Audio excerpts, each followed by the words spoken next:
Hi Virgos, let's connect, concentrate, tsaka mag-wish or tanong. Baka sakaling masagot ng cards. Mag-concentrate kayo ha.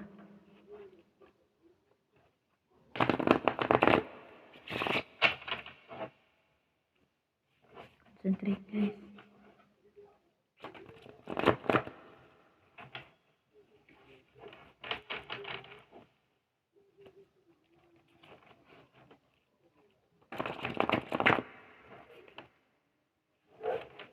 Meron kayong hinihintay na hindi pa dumarating.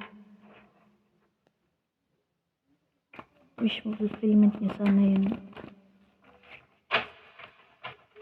Kaya lang nade-delay pa. Hindi pa makapag-desisyon. So, tentative pa siya. May sama kayo ng loob guys. Sa loob nyo talaga, sa puso nyo. Meron kayong na yung emotions na siya, repressed emotions. Hindi pa lumalabas. Hindi nyo malabas na ilabas. Huwag kayong magdamdam guys. Kasi meron kayong dinaramdam. Hindi karamdaman na, dinaramdam. Magulo isip nyo palagi. Iba-iba. Pati work nyo na-apektuhan na. Let's go guys. Let's begin to see where this goes. Concentrate.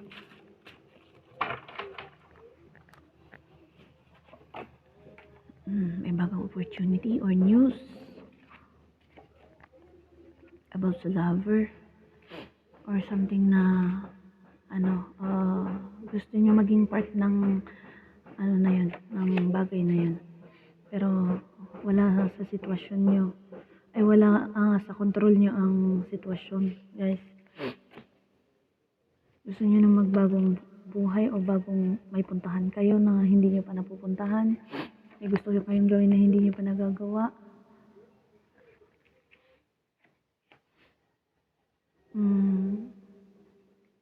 So, meron naman kayong option, guys. Hintayin nyo na lang yung isa. Habang hindi pa dumarating, ibalin nyo na lang muna sa ibang bagay yung attention nyo habang hinihintay nyo yung isa, okay? Para hindi naman kayo parang walang boredom na kayong mararanasan o mararamdaman. Wait lang guys, kasi kailangan ko pang kwantahin ito. Calculate natin. Para malaman natin kung ano yung outcome nyo or yung root cause nyo. So, paparating na guys. Hintayin nyo lang. Nade-delay lang siya konti kasi kailangan pang pagdesisyonan. Kung sa love or sa yan, parehas din. Kailangan nyo maghintay lang. Nade-delay lang yan ng 8 days, 8 weeks. Or pwedeng 8 months. Tapos nandyan na. Okay, mawala ng pag-asa.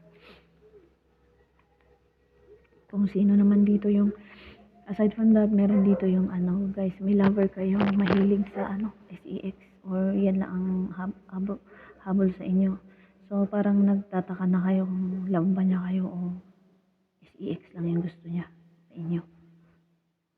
Sa babae, regardless sa gender, guys, kung babae ka o lalaki, basta parehas ng sitwasyon is, ang sitwasyon nyo is yung meron parang SEX lang ang gusto sa inyo. So parang meron na kayong doubts or questionable na yung sitwasyon nyo sa kanya. Kasi naman yan. Pero kung ako sa inyo, tigilan nyo na yan. Meron nagpapagawa ng bahay o magpapagawa ng bahay.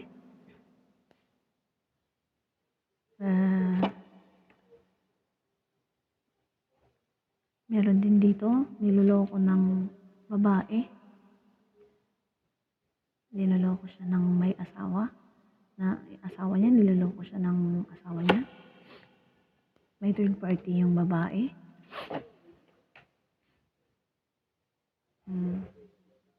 May third party. Hindi lang third party, fourth party. Kasi dalawa yung babae dito. Oh, okay. Pwedeng isa lang pala kasi yung isang babae dito nakatira dito sa isang four of wands or ito yung may kasal niya. Ah, may pinapagawang bahay. Yung aside from that, mayroong pinapagawang bahay na nade-delay pa, hindi pa matapos-tapos ha. Pero matatapos din yan. Kung sino man nagpaplanong magpagawa ng bahay o nagtatrabaho para sa bahay, magkaroon ng sariling bahay. Within 9 months siguro yan, mag-start ulit siya. Ten of Wands, Emperor. Guys, kung sino man dito yung babaeng Virgo, mahalin nyo na lang yung asawa nyo, huwag na kayo mag-isip ng iba. Kasi napapagod din siya sa ginagawa niya o sa trabaho niya. Meron kayong guys, may iniisip kayo sa malayo na gusto nyong puntahan. Yung lalaking yan o gusto nyong makipagkita dun o gusto nyong siya, makasama siya. So magkakaroon ng gulo guys kung sakali.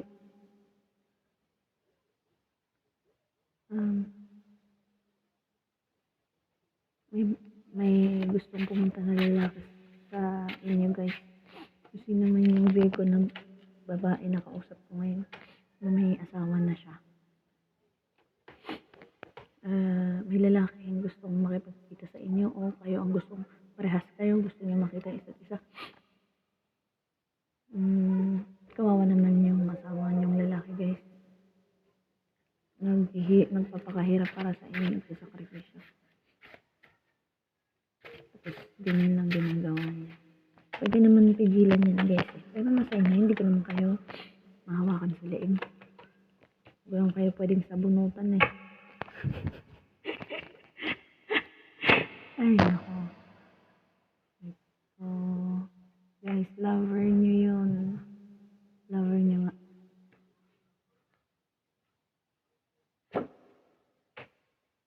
Meron din dito guys na maa-approve yung aside from that, meron dito maa-approve ng yung nila, application nila abroad, maa-approve yan. Hintay lang ng 2 to 3 months or 5 months, maa-approve na at makakaalis na kayong mag-asawa punta ng ibang bansa.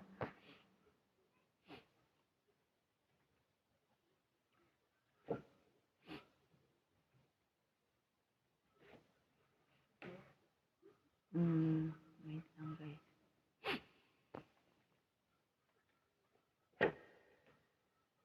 May hinihintay kayong pera galing abroad? Oh, guys. Wait lang. So, guys, meron kayong kailangan pag-desisyonan dito. Kung mag-abroad kayo o hindi. Parang nagdadalawang isip kayo eh. So, go na kayo, go.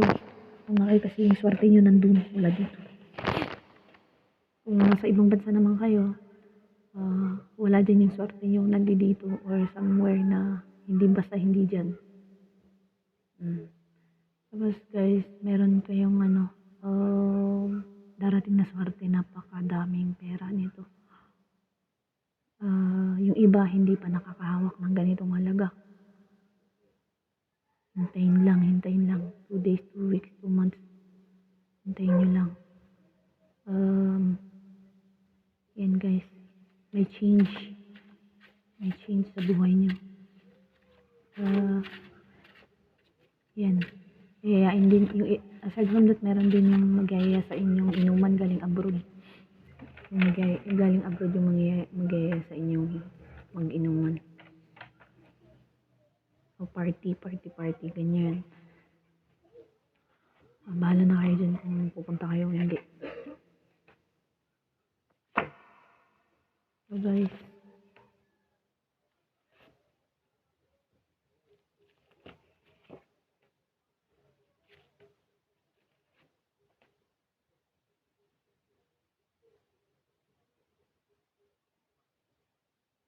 wait lang guys may nalulungkot dito guys.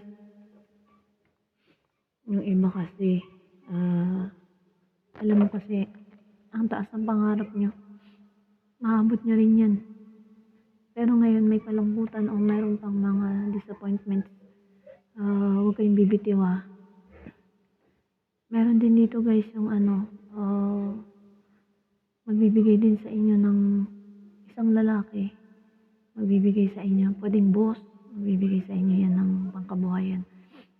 Yung iba naman, iniwan guys, yung iba sa inyong Virgos, iniwan.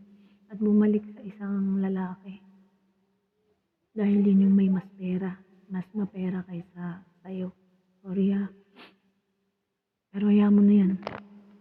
Hayaan mo na yan. Ano na yan. Babaeng yan. Pakawalan mo na. Meron din dito guys yung yung makikipag-away dahil sa financial.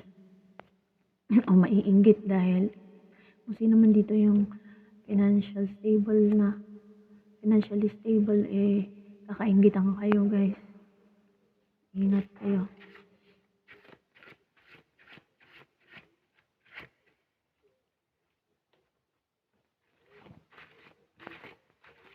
May away din sa lupa guys ha. Away sa mga lupain. Pwedeng magkakamag-anak po.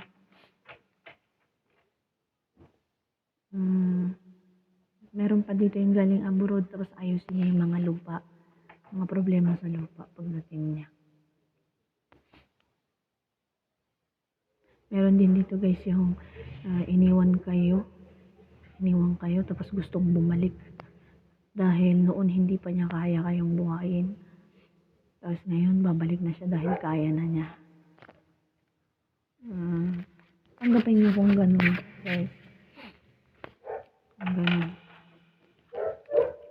Namimiss din kayo niyan.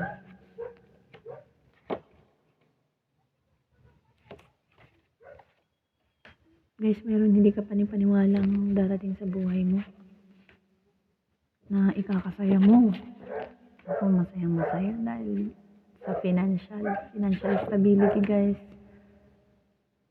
Pero ingat lang sa mga baka mga hawakan nyo kung ano-ano naman ang bilhin nyo or saan nyo gastusin guys. Ingat kayo sa paggastos ingat kayo sa pagiging maluho. Meron kami miss opportunity. May miss opportunity kayo. Guys, meron miss opportunity. Pero magbabalik, meron pa rin naman kapalit yun na maganda guys. Guys, hanggang dito na lang muna kasi itutuloy ko ito sa YouTube channel ko, Mushmush Tarot. Pwede kayong pumunta doon, i-click nyo lang yung YouTube icon dyan sa may wall ko ng TikTok. So, dadalhin na kayo doon. See you there guys. Bye. Sa mga nakaabot naman po dito sa YouTube, pasensya na po yung mga aso ko maingay guys. Sa mga nakaabot po dito, maraming salamat po sa inyo. Tutuloy ko na po itong reading niyo ko.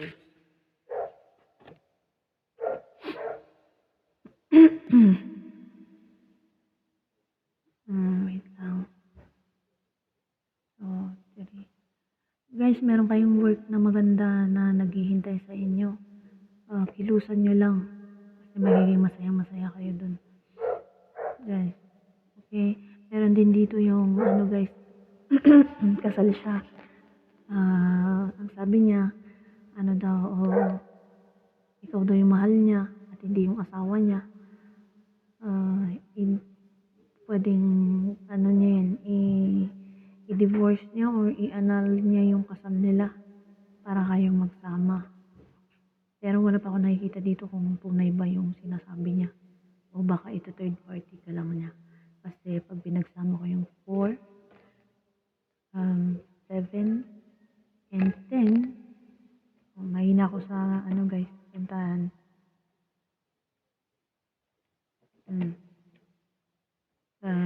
21, so 2 plus 1 is 3 of cups. So guys, baka third party lang kayo. Baka hindi niya gawin talaga yung sabi niya na hiwalay niya yung asawa niya. guys, ingat kayo dyan dahil meron, ano yan, masamang balak.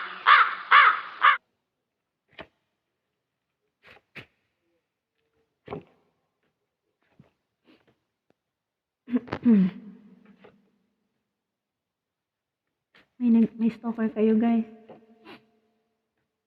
May stalker kayo. Lilinlangin kayo nito or i-love bomb kayo nito. Naku. Mahirap yan. Nag-break na kayo dati. Ngayon gusto na naman makipag-usap. Ingat kayo dyan. Baka mamaya yan yung sinasabi ko before ditong spread na to. Excuse me. Tahimik lang kayong ini-stalk niyan guys. Siguro hindi ito kanina na may asawa, pero ito sa spread na to, dito yung ex mo, ini-stalk niya yung mga social media mo.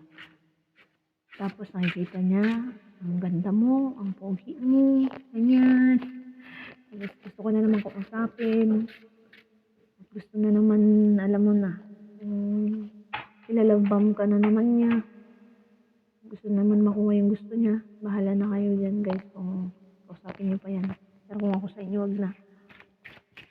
Pero may mga stalkers ka guys. Aside from that, may mga stalkers ka.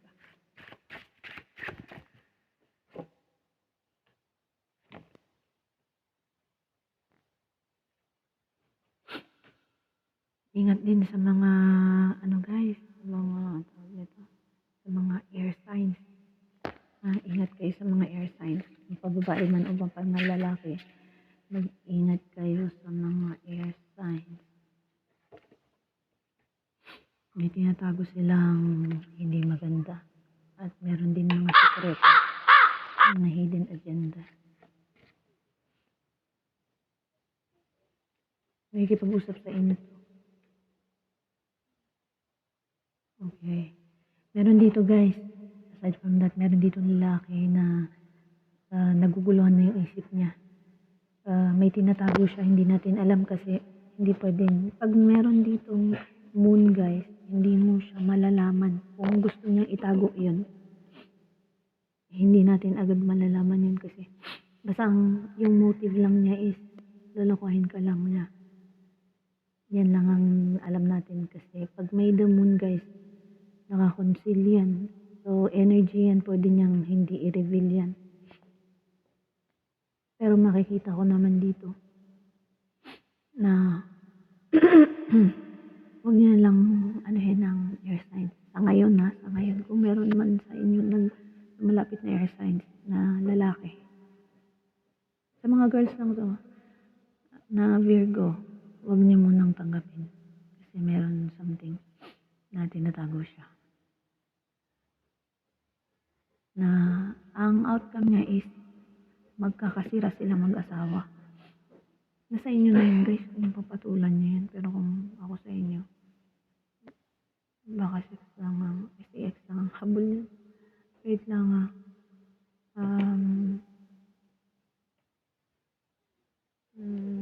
wait lang guys.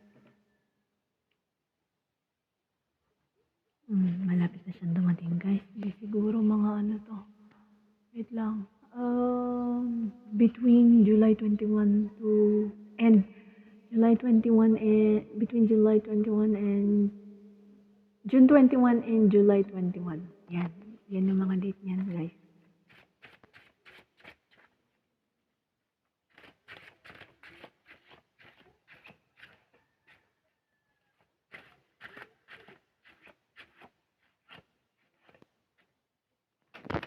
Pwedeng pinanganak yan ng guys yung lalaki yan, ang birthday niyan is pwedeng January 22, January 29.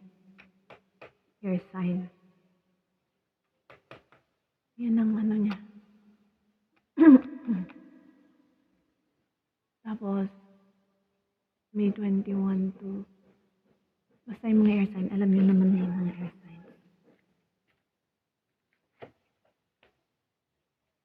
Pwedeng pumasok yan guys ng month ng mga air signs. Yung taong yan. Guys, meron ditong ano, kung sino man yung kung may mga anak kayo, may nalululun sa bisyo. Nakakasama na sa health niya, pwede siya mapunta ng ospital. Bawalan niyo guys. May secret siya. May secret siya guys. May secret siya. Sabihin niyo na lang guys. Meron dito guys na ano, na may secret din na may, aside from that, meron din na lalaki nagsisecret na may secret dito na may anak na pala siya. May mga anak siya, sinisikreto niya. Yan.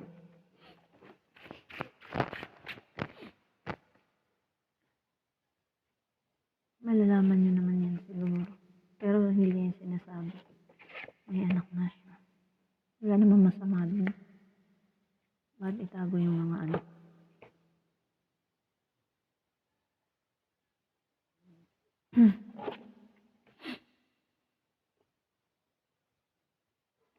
Meron din guys dito nagdadamot sa mga anak. Huwag niyo naman pagdamutan ang mga anak niyo. Meron dito guys na nagdadamot. Kung sino man yung nagdadamot, wag naman. Kasi wala namang kasalanan yung mga bata. Bigyan yung sustento yung mga ano niya. Reversible naman yan. Baka meron kayong ganyan na hindi nagsusustento sa anak niya. Baka nabababae. Guys, nabababae yung may babae sigurong pinagagastusan. Or bisyo.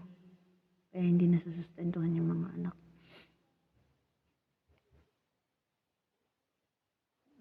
Meron kayo iniisip dito guys. Yung iba gusto maging single. Yung iba gusto maging single. Regardless sa gender guys. Meron dito yung talagang gustong excuse me, maging single siya. Iniisip niya kung paano kumawala sa isang relasyon na pero kailangan niya ng pera. So, parang gusto magpa-anal ganyan guys. Gusto mag-divorce. Inuulit ko, ano yan, reversible ang roles ha. So, pwedeng kayo yan na gusto niyang kumawala sa mga jowaers niyo. Na minsan naging wish fulfillment niyo. Tapos ngayon parang nawala na. Kung sino rin dito yung may dalawang anak, saswertehin din. Saswertehin din. Yung may dalawang anak na lalaki, saswertehin. Yung isa naman matampuhin. Yung isa naman makuha niya yung wish fulfillment niya, matalino siya. Yung isa nagsiselos. Kaya dahil matampuhin siya. Nagsiselos siya. Pantayin niyo na lang yung mga tingin niyo. Pagtingin niyo sa mga anak niyo guys. Kasi may nagsiselos dahil matalino yung isa or mas maraming attention yung isa. Huwag naman ganun guys. Wait lang ulit ha. Pantayin natin ito. Plus natin. Tapos ibabawasan natin. Depende kasi yun guys. Wait lang. Ulitin ko. Ay, ano ba yan?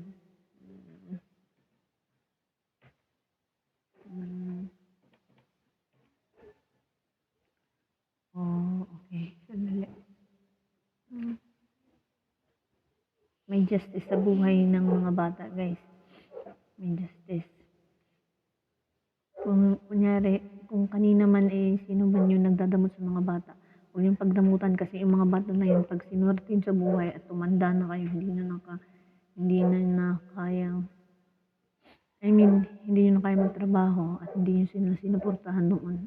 Pababayaan kayo niyan pagtanda nila. At pagtanda mo pala, gaganti sila. So, mag-revenge sila.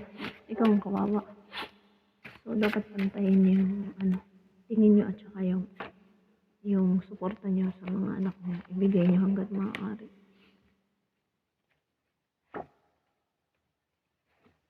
Guys, may aalis. Isang babae. Aalis na sa piling ng isang lalaki. Pero palihim. May babalikan kasi. Guys, may gusto kayong mga girls dyan na Virgos. May gusto kayong balikan o kausapin, guys. Pero hindi. Balikan to kasi nawawala na kayo ng gana dun sa asawa nyo o sa sa jowa nyo kasi tawag nito, hindi na ganun nung una ka sweet, hindi na ganun, pati sa financial, hindi na ganun ka supportive. So nawawala na kayo. Natural siya na nawawala na. Gusto niya nang umalis dyan. Wait lang guys. Tingnan natin yung outcome niya.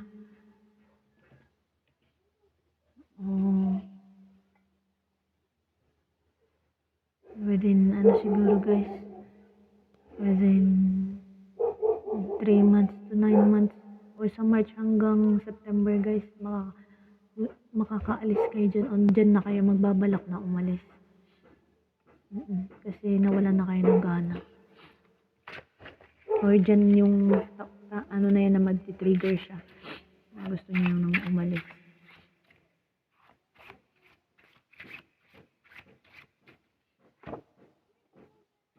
Kasi parang wala na yung pinaghirapan nyo. Nagsayang lang kayo ng ano. Yun ang feeling nyo guys ha. Yun ang feeling nyo. Nasayang lang yung oras nyo. Kasi hindi rin naman pala reciprocated yung yung relasyon. So kayo na lang palagi nagbibigay tapos hindi reciprocated kaya nawawala na kayo ng gana o pagmamahal.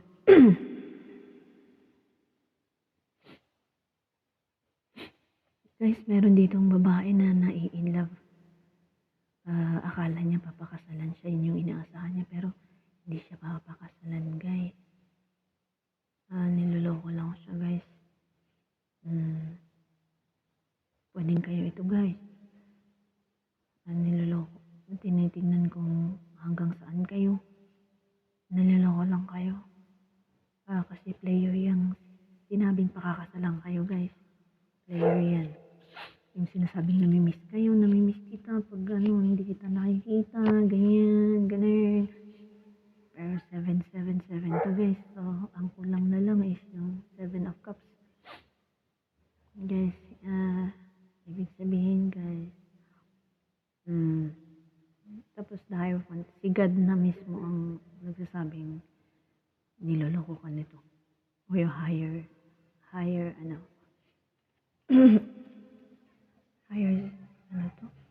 higher powers na ang nagsasabi na niloloko ka ng mga lalaki nito.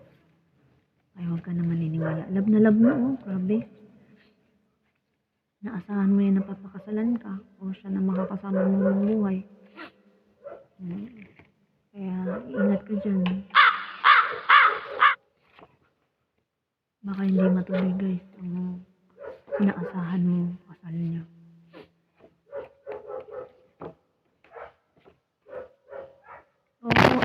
Excuse me. Oh my God. Sorry guys. Ano ba? Sorry. Maingay kasi ito. Lang. Guys, meron ditong Guys, meron ditong tawag nito. Aside from sa sinabi ko kanina, may magpapakasal dito. Lalayo siya doon kung saan siya nanggaling. Tapos, pupunta siya sa'yo. Pakakasalan ka niya. Bago lang ito. Bago. Hindi ito ex. Hindi ito Pero iiwanan niya yung third party. Yung third party o girlfriend niya. Iiwanan niya na papakasalan kayo. Magpapakasal sa'yo. Hindi ito yung kanina guys Ganun ang mangyayari. Nasa iyo na yun guys. Kasi yung love offer niya is kapanipaniwala. So parang talagang seryoso siya kasi match kayo dito. Perfect match. Yun lang guys. Pero may third party dito so pwedeng may boyfriend ka ngayon tapos magpapakasal siya sa'yo. So, bahala ka na nun, guys. Ingat-ingat na lang. At saka, pag third party, guys, huwag mo nang gawin, guys. Mag-focus ko sa isang relasyon kasi ano yung buhay mo. Magugulo lang, guys. Magugulo, promise. Kasi mas maganda itong darating sa yung opportunity. Okay? Thank you, guys. Hanggang dito na lang, Virgos. Kita ulit tayo, Bye!